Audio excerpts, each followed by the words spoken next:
What is up, everybody? Welcome into the Pack-A-Day Podcast Happy Hour. I don't even know where to begin. I'm so excited to be joined by my three guests today. First and foremost, the one and only Monte Moore. You can find him on Last Call Lambo on Game On Wisconsin, contributor over at Cheesehead TV. You can follow him on Twitter with the appropriately named @Ferd_Turgeson.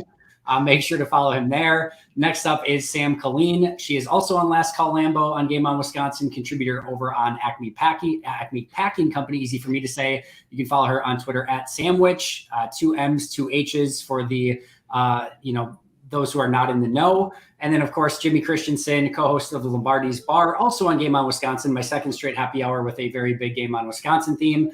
You can also find him as a co-host of the On Brand Off Topic podcast. And of course, a huge part of our Sunday podcast here on Pack-A-Day, the one and only Jimmy Christensen @Jimmy_C08. Friends, I hope you have a drink. We are going to talk some Packers. Thanks for joining me. How the heck are you doing? I'm doing good. It's Friday. Feeling good. How are you guys? Doing great. Sam, how are you feeling? I'm feeling better than I was 12 hours ago. Fair enough. Long night. Last Call Lambo got you? It did. That's how you know. That's how you know it was a good episode. It's all right. Jimmy, how the heck are you doing?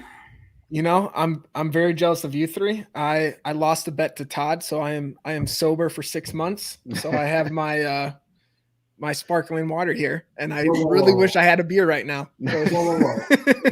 You have to stay sober for 6 months? Yeah, the original bet was I'd have to get his name tattooed on me, which I did not care because I'd put it on the butt cheek. No one would ever see it.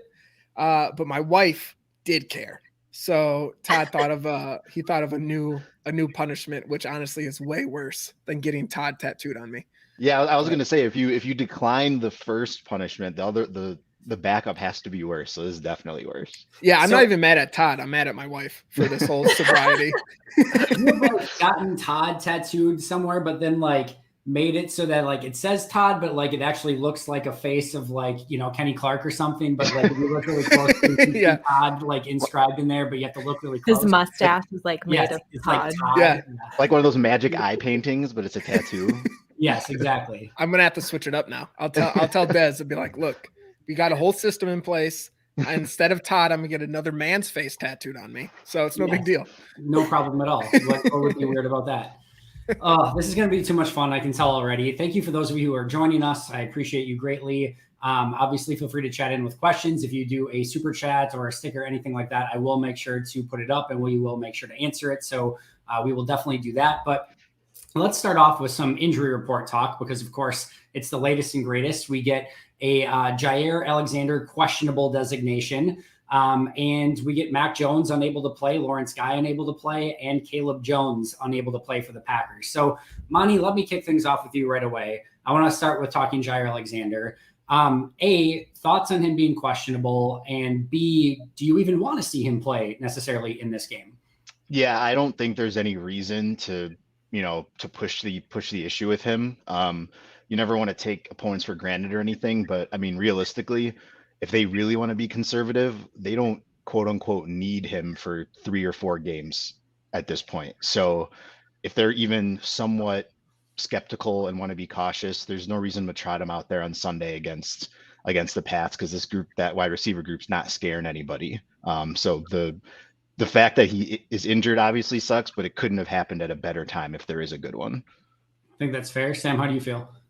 I completely agree. I think between Rasul and Stokes, who's finally not having horrible games after what happened with the Vikings, I think they'll be fine. The Patriots aren't a very good team, especially with Hoyer at quarterback. I think they'll be fine.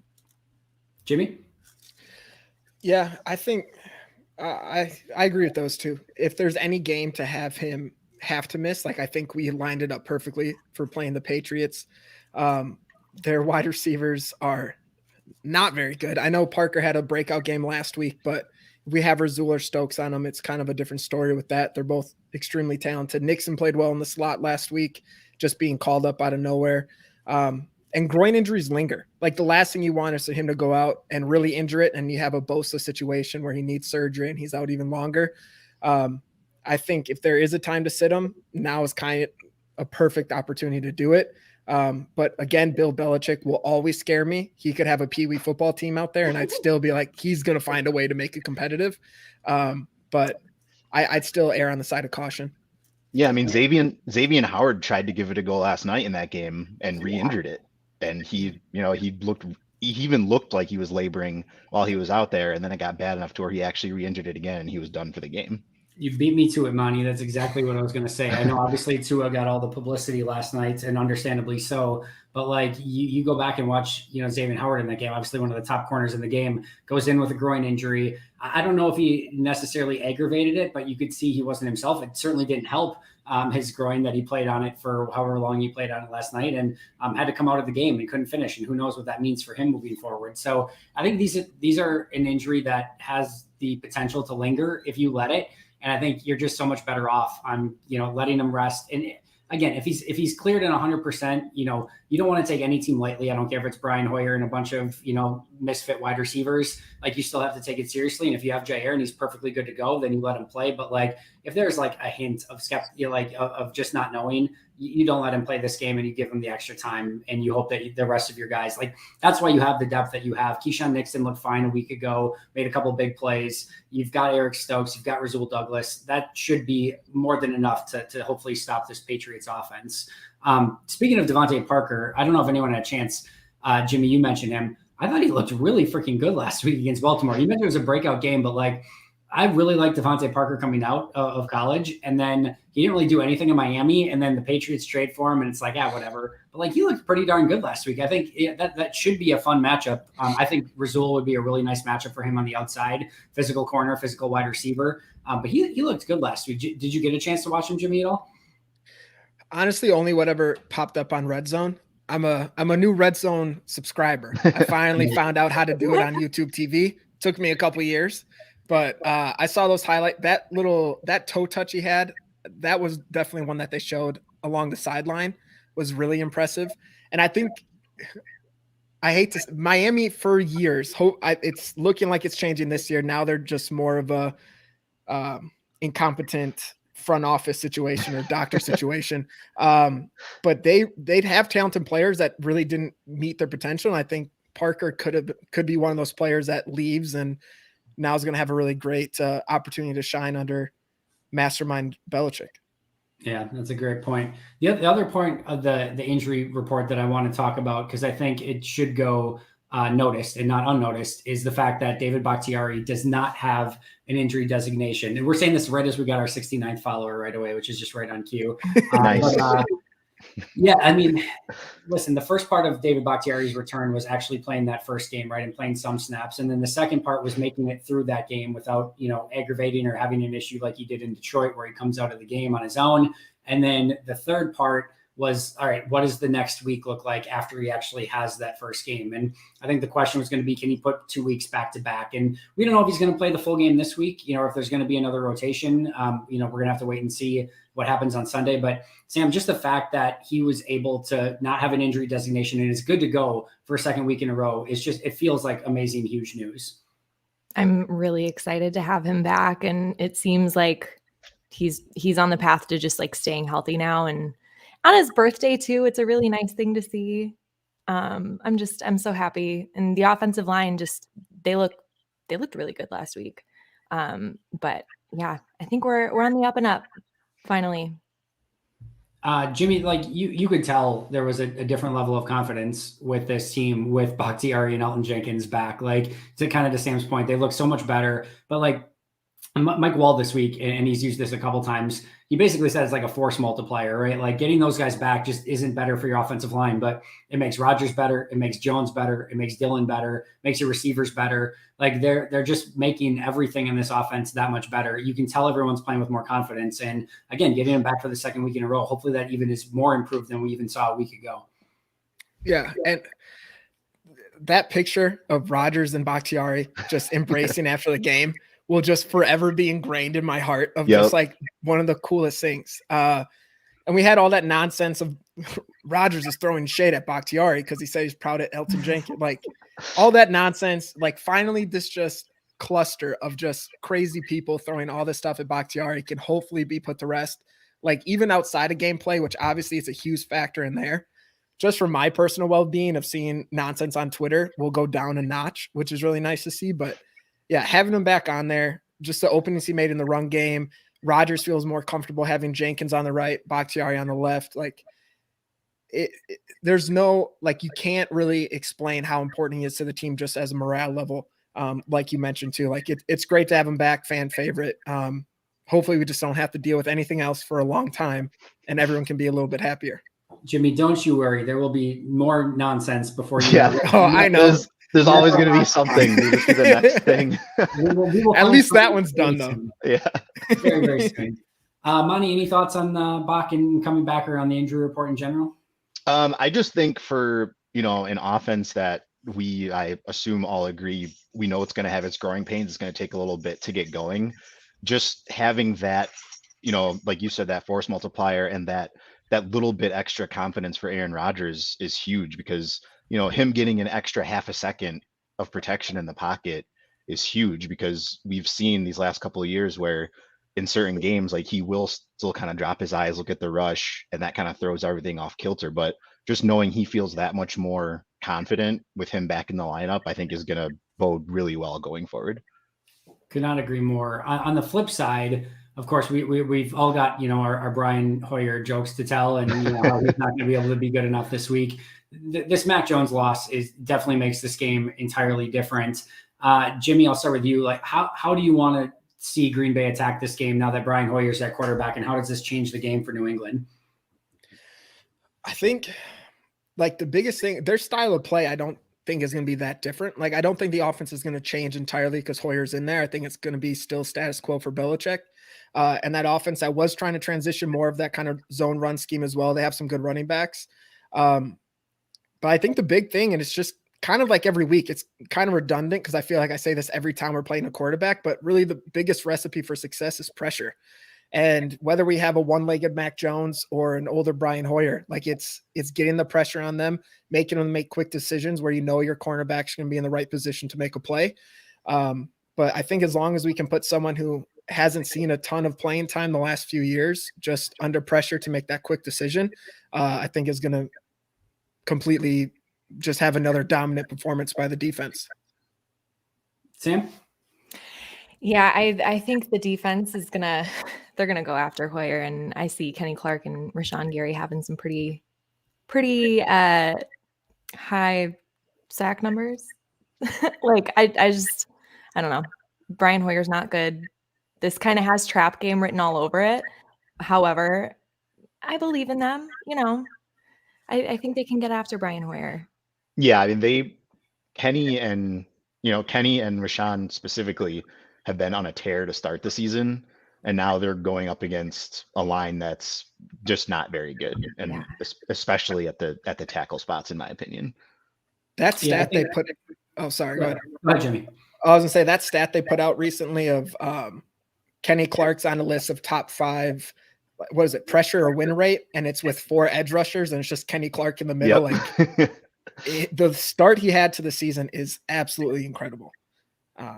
Yeah, I don't think he's ever started this strong. No, he's Aaron Donald level with all this stuff right now, and it's crazy. Fill my heart.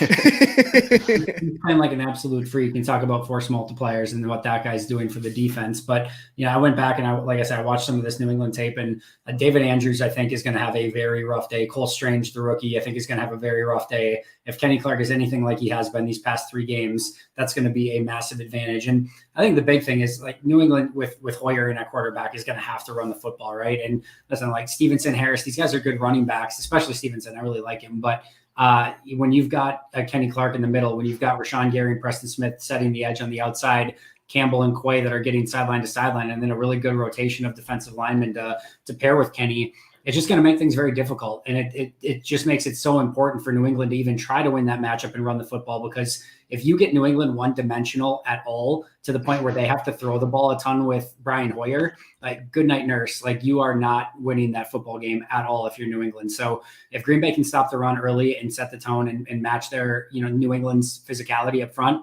because they got some big guys, right? Like, Trent Brown's like 6'8", like 370, something like that. And Wenwu is like 6'3", 350. Isaiah Wynn's not a small dude. So like they've got some movers, but Green Bay, I think, is going to be able to hold up. And if they can stop the run, it's going to be game over.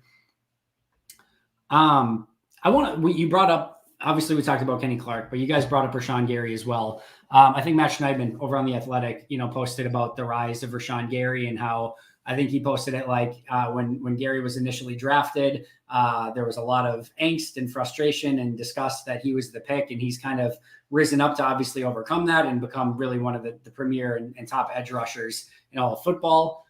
I certainly have some stories on my reaction on that as well, but which I will go to in a moment because I think it's a fun story. But what was I want to talk about your recollections of draft night when Rashawn Gary was initially selected and just how far he's come. I know he's a top 12 pick, but like from this player that people were not excited about once drafted to now, again, being this beloved top edge rusher for the team. Sam, I'll start with you. What was your recollection of draft night and how are you feeling about Rashawn now? I didn't really have a reaction to the pick. I'm pretty trusting in the front office for the most part. I assume that they know what they're doing when they make these picks. I figured I don't like the idea of drafting a project in the first round. However, like it's clear that it was a good pick now. Rashawn Gary has me blocked on Twitter. I don't know why. Why. I've never really talked about him. If he's watching, I had nothing to talk about. You can implore to him right now to unblock. If you're watching this. Have you talked poorly about cheese? Because he does put I love cheese. I love cheese so much. I don't know then. Yeah, I don't know what happened, but I love him as a football player. I love his physicality. He's so athletic and quick, and just it's been amazing to see him progress since he's been drafted. Jimmy, did you have a draft day reaction? So for me, my brain capacity is not big enough to follow the NFL and the draft. So I usually start like looking into players after they're drafted. I know people, and looking at his college stats, like he wasn't as productive, I guess, as you'd want as a 12th overall pick, and going into a team where you have Zadarius and Preston. It's that idea of like having a player develop really for time that just always rile fans up. I guess I'm more with Sam of like, I trust him to make the right choice. You can't judge a draft pick after 1 year. So it's kind of wait and see for me. I never really get overly invested in the draft. But I definitely saw the reactions of other fans bringing him on. But he definitely made some people look pretty foolish. Not you, Andy. You had nothing bad to say, but other people he made look a little foolish. All fabricated, all lies. Yeah. Mommy, what about you? I'm not a huge college football person. I mean, if I follow anything, I follow the Big Ten. So I had, at least a somewhat reasonable idea of, a kind of player that he was. I wasn't really, I was pretty indifferent on the pick, to be honest, because, as you guys know, they had already signed Zadarius and Preston at that point, and drafting another edge rusher, they admittedly told us he was kind of a project. So that's why I think you got a lot of consternation out of that from people. But I think even in that rookie year and his second year, I mean, you could tell the kind of player that he was. He's when he's young and raw, he's all motor, right? And he was that guy that he rushes just as hard in the first quarter as he does in the fourth quarter. So that, that bodes well, but they clearly have shown like we will take projects and we know how to develop these guys. And if you can just have even a little bit of patience, it will pay off. No, I think that's all of you are much wiser than I think I was at the time. So prior to the pick, my tweet, I think, was anyone except Rashawn Gary. I think it was something to that extent. I think after the pick, my tweet was just no with a lot of O's. Or if you've got to be kidding me, something like that. So a couple things. So with Rashawn, the Packers don't pick in the round top 10 very often, right? They didn't make a habit out of drafting that high.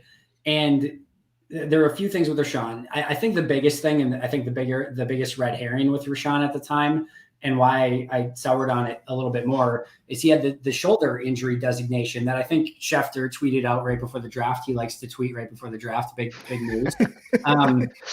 He tweeted something that like, his shoulders, like he might have to have surgery. He could miss part of the season. And this could be an issue moving forward.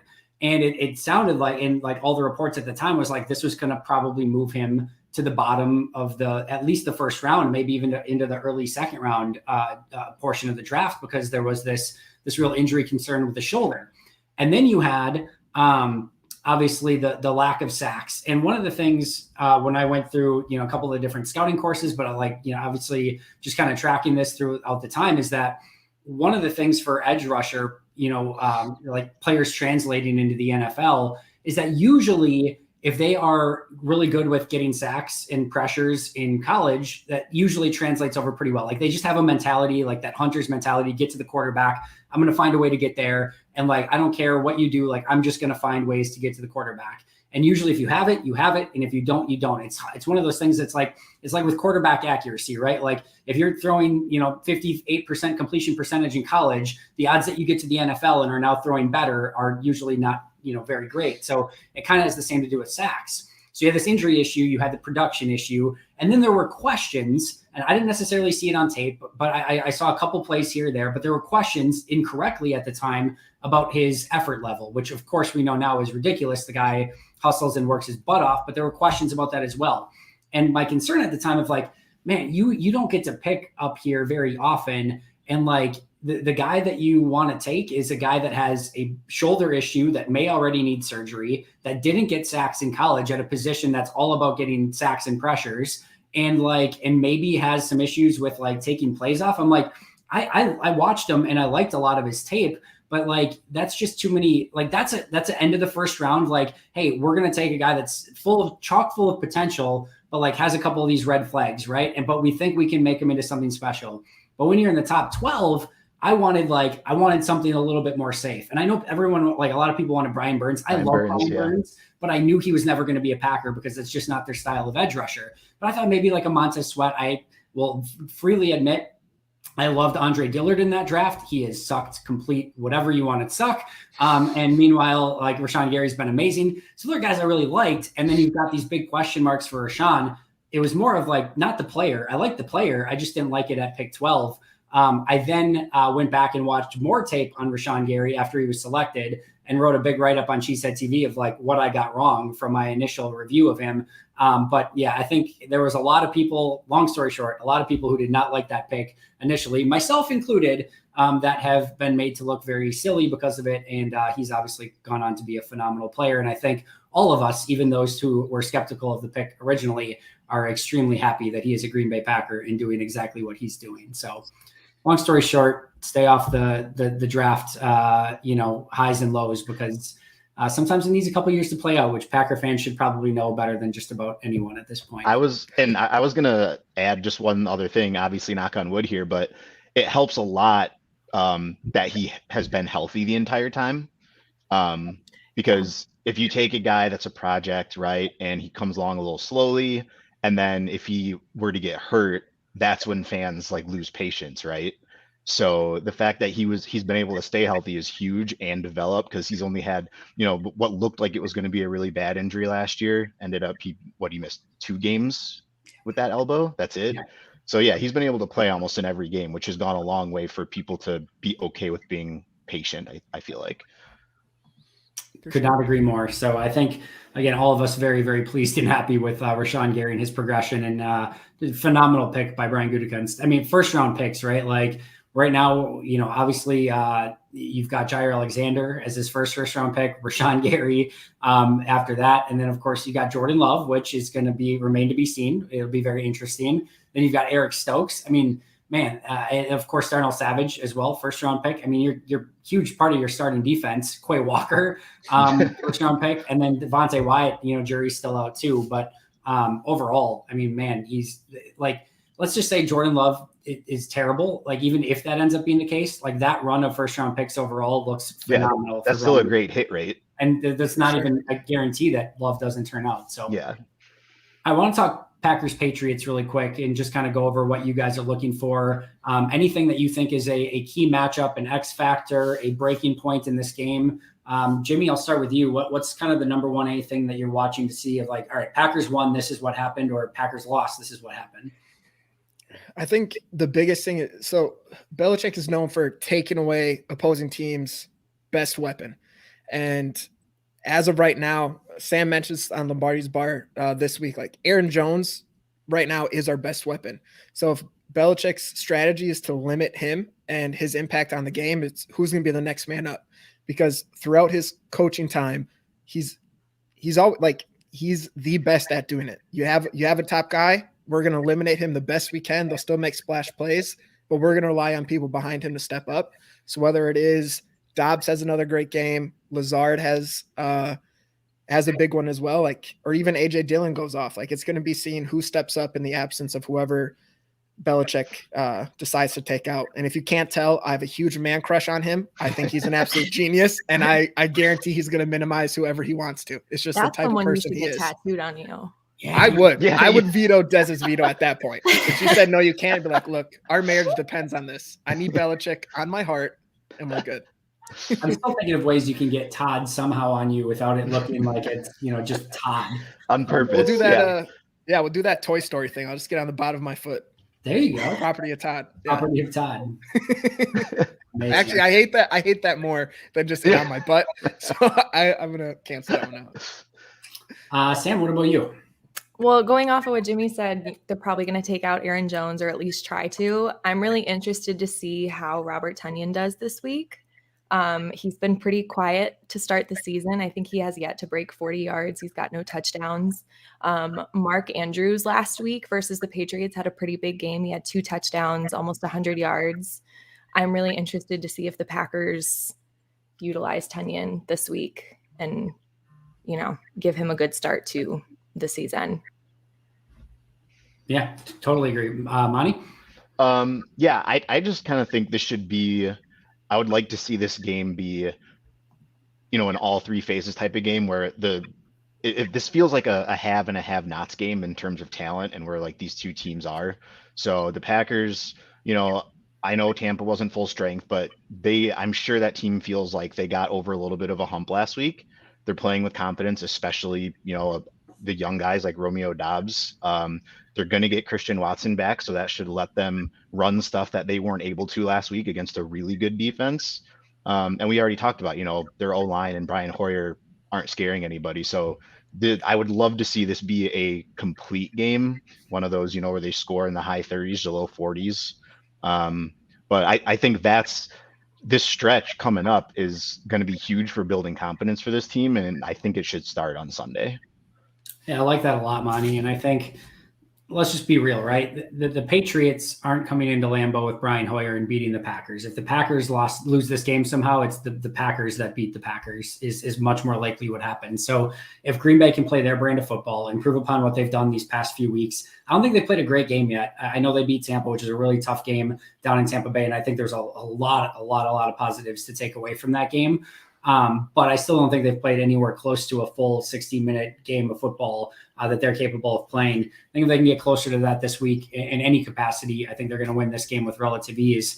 We'll get to predictions at the end, but I really like that. You win on this is an opportunity for you to win on offense, defense, maybe special teams. And if you can do that, like, just boat race the team because it's Brian freaking Hoyer. And this is a game that you absolutely should win.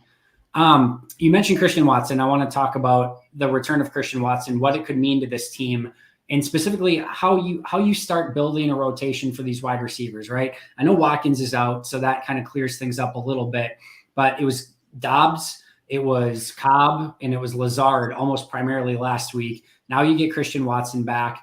Jimmy, how do you want to see them reintroduce kind of Christian Watson? I know he's just out for a week, but reintroduce him, and how do you want to see them utilize these wide receivers? I think the big difference of when he was out last week was the jet motion wasn't as relevant in the game as it was when we had Watson. Like, we've seen them hand it off to him. The man is fast. Like, he's so fast that when he runs into defenders, I get nervous every time. And it's not because of the defenders, because he's going at like 100 miles an hour at them. And just having that threat to down the field is huge. I was listening to the McAfee show, and they were talking about kind of Daniel Jones just doesn't throw the ball downfield a lot, and how a Mike McCarthy theory was like, you have to take a deep shot at least once a game just to keep the defense honest. And when you have a Christian Watson, like, that is the best person to do it. He's so fast, he's big, and just having him back in the game to maybe just keep the defense a little bit honest, to have that deep threat there, I think can open it up a little bit more for Rodgers, who we saw mainly because he had to utilize the quick game a lot last week, and maybe just switching that up a bit and just seeing what Christian Watson can do when he is on the outside. Monty? Yeah, we haven't seen, admittedly, we haven't seen Watson much, right? But from what little we've seen, there's nobody else on the field that moves the way he moves. Like, it looks effortless, and he just, eats up cushions that the cornerbacks give him. So yeah, Jimmy made a great point. Even if they're going to have to respect that, even if they do only take the one shot, I would expect they do it more than that, to be honest. But yeah, I think that's just going to be a big thing for his confidence. And, obviously we all know what happened, first play of the season, week 1, they missed that huge 75-yard touchdown. I'm not saying they're going to hit that this week, but they need to hit that with him once, because he needs to get that. That would have been so huge for his confidence. And I'm not insinuating that he lost any, but that would be huge if they could hit one of those. Even if they don't hit it, even if they can get a pass interference call, or like a lot of good things can happen when you challenge down the field. Or to your point, even if you're throwing some of those and just keeping the defense honest, sometimes that can open stuff up underneath as well. I guarantee when Christian Watson was on the field, even though he dropped that pass, I guarantee you Patrick Peterson and those Vikings defenders, when Watson was on the field, it's like, oh, that guy just completely smoked right past Patrick Peterson. Dusted him. Better be aware of where he is at the field. So that stuff does have an impact. Sam, your thoughts on Watson? Yeah, having his speed back is so incredibly important. I've been screaming at Rodgers to throw him the ball the past 2 weeks, 3 weeks. But, he's also a huge asset to the run game. And with the fumble that they had last week, I think they need a little bit of confidence in the running back room. And he's definitely going to be able to open that up a little bit more. He's a really great run blocker. So yeah, as a rookie, he's extremely good at run blocking, which is that's not really that common. No, totally agree. I mean, one of the things I was hoping to see that we didn't really get to see too much of yet is like Lazard, Watkins, and Watson on the field at the same time, because all three of those guys are ridiculous run blockers for wide receivers. Like, that will be, when they get those three on the field at the same time, that will easily be the best run blocking wide receiver core in the NFL. And I think you've got an opportunity, because listen, like outside of Mercedes Lewis, Tunyon, Tyler Davis, Josiah DeGuara, these guys are not great, blockers overall. Some of them are fine, whatever. But like Mercedes Lewis is really your only key blocker. Like, instead of going with like 2 tight end sets and like trying to run, like, actually, I would almost rather you go and get those wide receivers matched up against corners on the outside and run the ball behind them than trying to get, Tunyon and Davis out there and run into linebackers. Like, I just don't think you're doing yourself any service in that situation. So I definitely think that Watson is going to play a big role. And I think I would like to see Dobbs and Watson out of some bunch formations. I guarantee you Bill's going to press these wide receivers after seeing what Tampa Bay did to him in the second half. Get into some bunch, get Watson some free releases, and just let his pure athleticism do a lot of the heavy lifting. And I think there's an opportunity there. Dave, thanks so much for the super chat here. Appreciate that. Any chance Pats give 1 high looks and bail the 2 shell to get Rodgers to check the pass pre-snap but still play coverage? Yeah, Bill's going to throw literally everything at Green Bay. I promise you that. I think the cool thing is this year, and it hasn't really happened a lot in the past, this year Green Bay has seen some loaded boxes like that, and they've ran the ball anyway. So you can't get into a situation where you're simply counting numbers every week and being like, all right, 6, 7 in the box, run. All right, 8, 9 in the box, pass, because teams are going to disguise things and teams are going to pick up on tendencies too. And you can disguise things where it looks like there's no run defenders and then everyone crashes in, and you can disguise things where it looks like everyone's run defending and everyone crashes out. So Bill's smart enough to do that. Absolutely. We've seen him do it. I think we actually saw a couple of plays against Baltimore where he did, if not that, something similar. And yeah, he's going to definitely throw that stuff at Rodgers, but Rodgers and LaFleur are smart enough and they're going to run the ball. I think this is a big Aaron Jones game, quite frankly. And I think he's going to get the ball quite a bit, and it's going to be up to the Patriots to stop him. Again, thanks, Dave. Appreciate that. One of the things I did want to ask you guys, I think there's some really good players on this team that maybe we haven't seen a ton of yet. I think Devonte Wyatt is potentially one of those players. But Jimmy, I'll start with you. Are there any players on this team that you would like to see maybe a little bit more of that we haven't seen a lot of quite yet? One easy one to pick is Devonte Wyatt. He was a first round pick. He has a lot of talent. But again, he's on a defensive line that it's kind of the Rashawn Gary approach this year of you're going to play some snaps.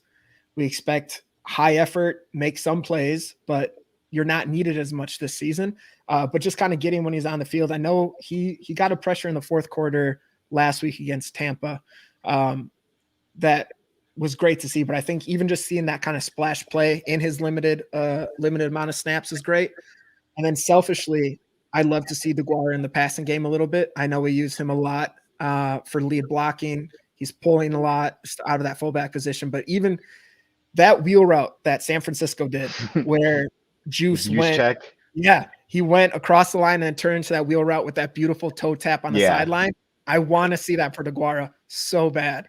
And if we could get something for him, again, that is more just selfish than me. We've had him on Lombardi's bar a couple times, and I'd love to see him have a big game, mainly so I can keep this whole bit about Lombardi's bar bump happening. But I'd love to see what they could do with him in the passing game. I feel like any other year, Devonte Wyatt would be playing a lot, but the Packers finally have a deep D line, so he doesn't have to. I know. What a weird time to take a first round D tackle.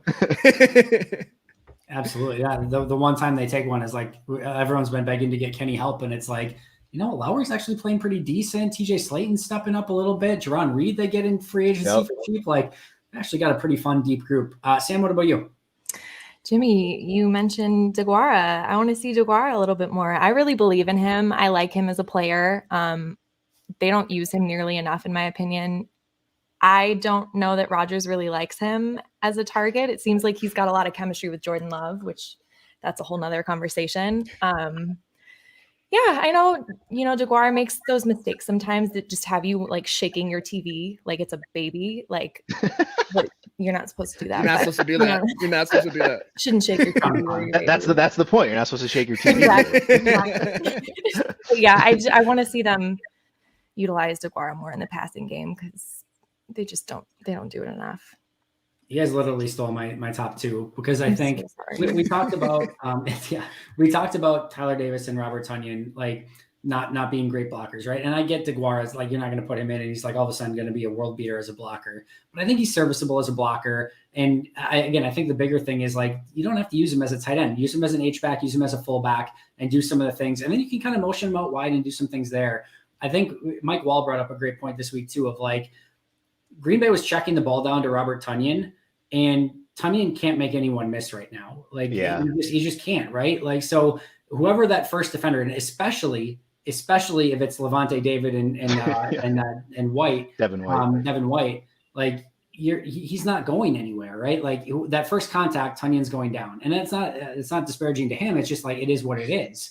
And I go back to last year, and I know it was like a tight end screen or whatever from Jordan Love in that Detroit Lions game. And DeGuara takes it like 70 yards or whatever for a touchdown. Like there's just a little bit more juice in those like healthier legs from DeGuara right now than there is in Tonyan. So yeah, they're not the same player. They're not going to play the same position, so to speak. It's, Tonyan's going to be a little bit more your true tight end. DeGuara's going to be a little bit more your H-back, but like, who cares? Then go three wide with an H-back and a running back. Like you can do formations out of that. You can do a lot with that. So I would like to see a little bit more of him. And then Wyatt, like he's played minimum snaps and you can just tell he has a different level of juice and a little bit of shake, a little bit of wiggle, a little bit of power, a little bit of speed. Like he just has talent that, no disrespect to Jerron Reed and Devonte Wyatt, or I guess it was Jerron Reed and Kenny or Slayton, Dean Lowry and TJ Slayton is where I was going with that. But he just has an extra gear to him that he can make some things happen. He's not playing with the best pad level, the best leverage, the best technique. He's got to work on all three of those things, but like get him in on some obvious passing downs and let that guy cook a little bit because he's just too talented to keep off the field. I would like to see a little bit more of him as well. I'm going to go defense too, but I'm going to go with Enagbare because they desperately need that third edge to develop because Preston and Rashawn Gary can't keep playing, 85% of the snaps as this season goes along. And he got in there last week, and I don't think he recorded a pressure, but he was doing some pretty good work against Tristan Wirfs, who's easily one of the best right tackles in the league. So if he can roll that over into this week and go up against some much worse competition talent-wise, I mean, I think you could see him be a guy, right, that gets his first sack and that confidence keeps rolling, because late in the year where we expect them to make the playoffs, they're desperately going to need that third guy. I am geeking out about Enigbare and what he has in his arsenal of pass rush moves. Like, rookies don't have the bag that he has, the bag of tricks that he has to go to as a pass rusher. Like, there are, like, if you gave Rashawn Gary the moves that he has, now obviously Gary is just a freak athlete and can overpower you and has ridiculous speed, size, athleticism, everything. But if you give Gary some of the moves that Enigbare has, like, he'd be like the MVP of the league. Like that. Yeah. He's got some stuff in his bag that is super impressive. When he learns how to put it all together and gains a little bit more functional strength, that dude's going to be like there's a non-zero chance that, like, depending on what happens with Preston Smith next offseason, that like Enigbare and Gary could be starting next year. Like he's going to be a good player. It might take a little bit, but he's going to be a good player. All right, before we get out of here, got to ask you guys predictions for this Sunday's game, Packers Patriots. Monty, I will start with you. What is your lead pipe lock prediction for this week? So we did. What did I say last night? Wait. If you get it wrong, you have to get Todd tattooed on your butt. That's I gotta get it on the other cheek. I already have it on the left cheek. Oh, yeah. No, we did some predictions last night, and I've got it right here. You predicted 42-26 yesterday. Okay. Yeah. So yeah, I think it's going to be one of those, like I said earlier, I think if it's an all three phases game, I think the Packers could get a defensive touchdown. I think the offense looks good. I think Watson coming back gives them a lot more freedom to run stuff that they want to run. So yeah, if all goes according to plan and they play up to the way they can and they're expected to, yeah, I think New England gets a late touchdown to make it look a little bit more respectable. But yeah, I'm gonna go. What I say, 42-26. Mm-hmm. All right, yeah. 42-26. A late Bailey Zappi led touchdown. Yeah, exactly. Sam, it sounds like you're keeping receipts over there. What did you have? Oh, yeah. And by the way, I'm undefeated this season with win prediction. So I've got the Packers 38-24. And like Monty said, I think that 24, that final touchdown is going to be late, like final 2 minutes. I don't think it's close at all. I like it. Jimmy?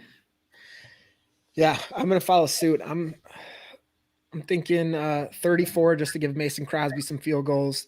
34-17. I think we handle it pretty well. And like they said, there might be a touchdown late to make it look a little bit closer than it was when we do our soft defense. Yep. I think we handle it. Everyone loves the soft defense. I'm actually going to go a little bit more conservative. I think this is a very well coached Patriots defense. And while I think Green Bay will put up some points, I think the Patriots have a little bit more of a bend, but don't break. I think we could see some field goals in this one where you would have liked Green Bay. I think Green Bay will get movement, but like maybe not in the end zone. I'm going to say 23-13 Packers, still a double-digit win. Very, basic score. But I think maybe a field goal late that makes it look a little bit closer, whatever. But like overall, I think Green Bay wins this relatively handedly. I just don't think that it's maybe as high scoring. I think these two defenses are still way better than these two offenses right now. I don't think we see a lot of fireworks. It could be a little bit ugly at times, but still like Green Bay by double digits, 23-13. All right. Go ahead. I say the weird thing about the offense this year is like going into the season, everyone was saying like, it's going to take some time for them to figure it out. It's going to take some time for them to mesh. And now that that's in the process of happening, it's like, people are burning down buildings. Yeah. Like, why are we not scoring 50 points? Yeah. It's like, what were you just saying a month ago? It's going to take some damn time. Relax, man. It's a new team too. Like I think everyone's adjusting, including the Packers, to this being a different brand of football team. Like this is defense and running back oriented team. And I know that's still Aaron Rodgers and he's going to have his moments and he's probably by the end of the year going to be back in the MVP discussion because that's just how good he is. But like, this is a team that is going to be led much more by defense and by maybe actually a competent special teams and a good running attack where they bleed the clock and don't allow teams a lot of time with the ball. And they're going to make them work the entire length of the field. And that's a recipe for success. let Aaron Rodgers do the heavy lifting when he has to do the heavy lifting. When they're down by 7 late in the game, let him work his magic. Until then, let the running backs do their work. Play a ball control offense, let the defense do the heavy lifting, and go from there. I think there's a real opportunity there. We got one more super chat in really quick. Thank you, Vex. Appreciate that. Glad the Packers medical staff doesn't put players in danger like the Patriots are considering with Mac Jones. Well, Mac Jones is officially out for the game, Vex, so he's not going to play. But yes, I think there was a little bit more of a smoke screen. But to your point, we are not exactly that far away from an AFC East team that did put some players in danger just on Thursday night in Green Bay. I don't think would have been caught dead in that same situation. So I appreciate that, Vex, and 100% in lockstep with you there.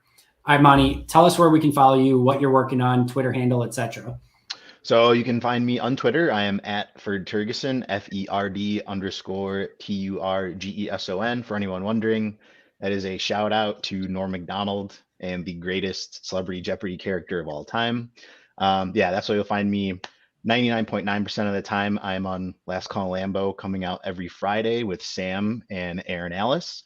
And occasionally you'll find me on Cheesehead TV YouTube doing some wrap-up stuff. Who would be your Packers Celebrity Jeopardy panel if you could have? Ooh, it's a comedy. It's SNL version, so it's Celebrity Jeopardy. Like, who are your Packer?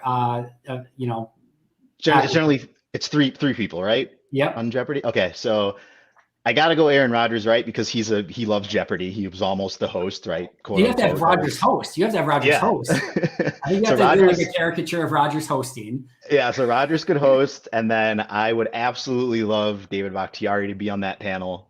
I think it would be amazing if you could get a Jair Alexander, if you could get him to do any public appearances, because he's a very reserved guy generally, but he's someone that whenever he does talk, I love to hear what he has to say.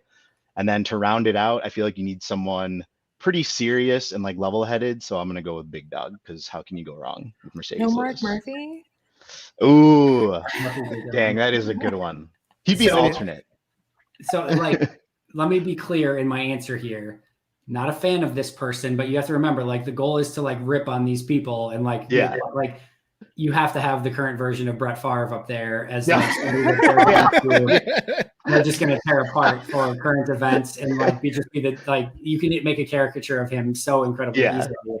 So if Rodgers is your host, you put Brett Favre up there. I think you got to get Mike McCarthy up there, laser eyes Mike McCarthy, and then there's some good things that you could do with the Packers Celebrity Jeopardy. That's for sure. All right, Sam. More importantly, where can we follow you? What are you working on, etc.? You can find me on Twitter at Samwich. That's SAMMWICHH. Like Monte said, we are on Last Call Lambo every Friday. We had a new episode come out this morning. It's very funny. Play along. We do a drinking game every episode. And then, I'm a contributor for Acme Packing Co. And currently I'm working on a little fun project on Twitter. I'm doing a daily post of Aaron Rodgers' very first touchdown pass to every receiver who's caught a touchdown from him. So it's 45 players and counting. Love that. No, it's a really cool thread so far. And Jimmy, what about you, bud? Yeah, sorry. Before I only have in my mind right now, Rodgers asking Favre a question that makes him say, "What is welfare?"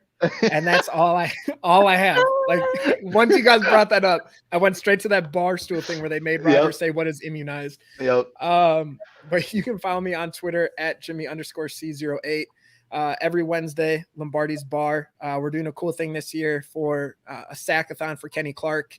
Every sack he has, you can pledge to donate to his family foundation for back to school supplies, helps family with incarcerated parents, as well as Thanksgiving meals he works with. And then on brand off topic with Todd, who I do too many shows with, and also Aaron Alice comes out Tuesday. And then, of course, Pack a Day. I'm on the Sunday team. Yeah, I appreciate you for that. Do great work. Make sure to go follow all three of these amazing people. I absolutely enjoyed my conversation with all of you. So thank you so much for doing this. Thank you for all of you who joined. We have two huge guests this coming Tuesday on Pack a Day Live, Matt Schneidman from The Athletic and Nicole Menner from here on WLUK in Green Bay. She's obviously a sports reporter, so that should be an absolutely epic episode. Make sure to check that out. You can follow the podcast at Pack a Day Podcast. If you are not subscribed on YouTube yet, please make sure to do so. You can follow me on Twitter at Andy Herman NFL. But that is going to do it for us today. Thank you so much for joining. And until next time, and as always, go Pack Go.